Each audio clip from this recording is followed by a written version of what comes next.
Hi, everybody.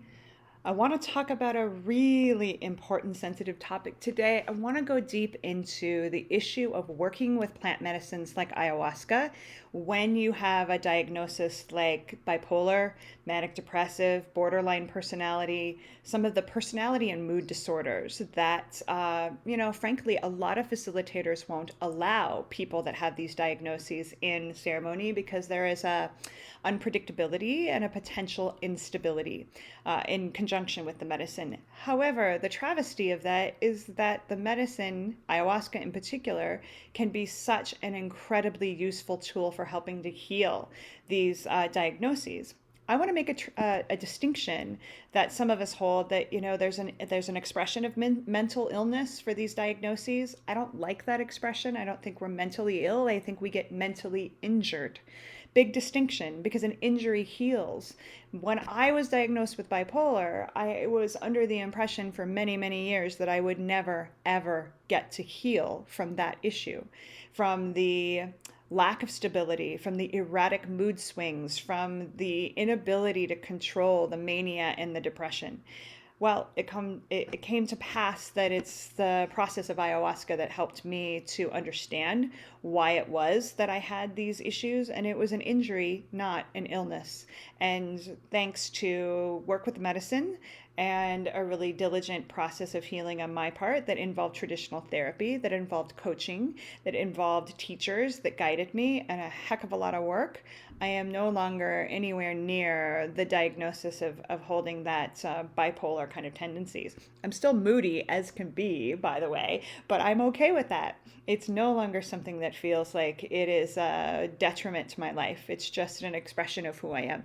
So, when is it okay to work with the medicine if you have any of these diagnoses, and when should you hold off? If we're in a space of total, complete breakdown, the medications that go along with things like a bipolar or a borderline personality diagnosis are literally like life rafts.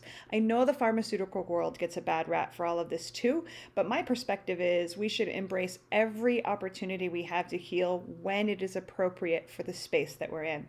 So if you're in a suicidal space, if you're in a really kind of dark place of just complete instability, those medications can be amazing in helping to create a foundation that you can work from. But, those medications are often used as a permanent solution, and we all know they don't actually help us heal. They just keep us out of the erratic nature of our moods and our thoughts. So if you are in a place where, let's say, you've been diagnosed with some of these things and you've been on the medication for a while, and you're kind of curious about what's it going to be like to come off it, you work with your doctor. Myself, none of us practitioners can tell you when to wean off medication, but you get to choose if that's a thing that you want to tackle. And it's important, of course, to wean off these medications, not to just quit them cold turkey, because many of them have very serious repercussions unless we taper on a very regular schedule.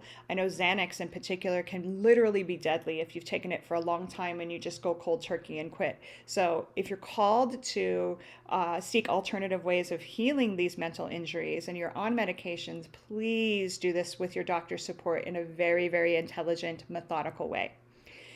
And at that phase, if you're called to plant medicine and you still have these diagnoses, I mean, I know I speak for myself and many other practitioners that I welcome people that have had these challenges. I trust my intuition on whether or not I feel like somebody is stable enough to look at the darkest parts of their psyche. Because I like to emphasize this is an injury, not an illness, the injury came from somewhere, right? It could be a singular trauma that was so difficult, there was a schism in how we relate to the world, or, quite often it's just a long period of, like, let's call it acute trauma, of a lot of different things that happen or I should say chronic trauma, a lot of things that happen in the space of a lifetime that just create this continuous relationship with darkness, so to speak. Regardless, when people like that come to me for healing with plant medicine, it's just my job to feel into whether or not they really are ready to face the reasons why these things happen to begin with. all of us like to say we are, right? Because we want to heal, we want to feel better. But there is divine timing involved in this where we can't force this fragile inner child part of ourselves to say, it's time, you're going to look at this, you're going to deal with this. Even if we really want that to be true, if it's not true, if it's not time, that's just the reality of it. So part of the job of the practitioner, the organizer, the person that's helping to say yes to the individuals that come, is to really feel into and determine whether or not it feels like that divine timing is aligned. We don't always get it right, but we do our best. So because we don't always get it right, the next step is make sure that you sit with somebody that knows your history and that can ease you into the process of drinking the medicine if that's what feels appropriate.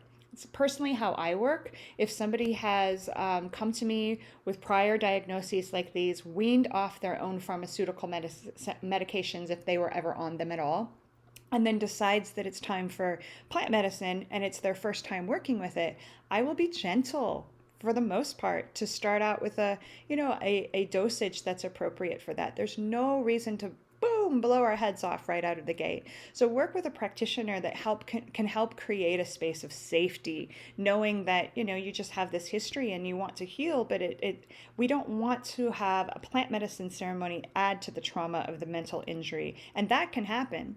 Anything like ayahuasca that has the power to heal really the entire spectrum of illness and injury that we face also has the power to create trauma. I mean, this is intense, potent, crazy strong stuff, right? So when you work with a practitioner with a history of any of these mental injuries, it's just really important to know that you can have the option of going into the process in a more gentle fashion. At least we can make that request of the medicine. Sometimes even a little bit goes a long way. And in that case, she knows best.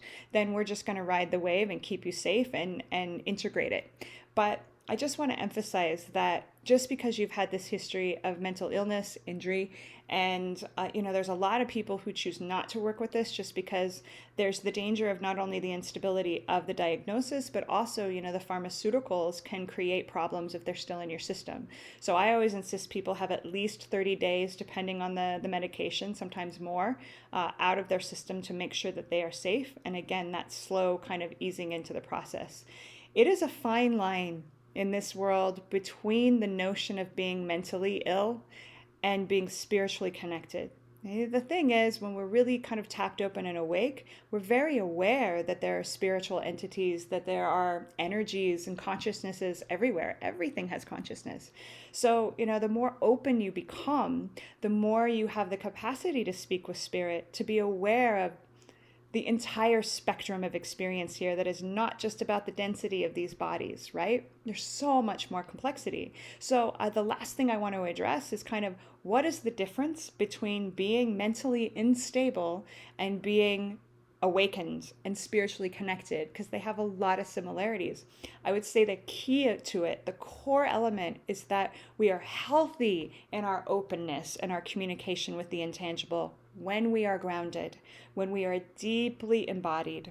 So the core of the integration of anyone who chooses to work with plant medicine in the aftermath of a mental injury or a diagnosis of this sort is embodiment, is making sure that your integration is centered around feeling and connecting with your body. Somatic healers and therapists are amazing for helping with this. It helps continue to move the energy that gets trapped in the body from trauma. Anything you do to create a deeper relationship, be it yoga. I call myself an alchemical dancer. I love, love, love to transmute energy through the space of dance and movement. I don't have to be good at it. I just really love doing it.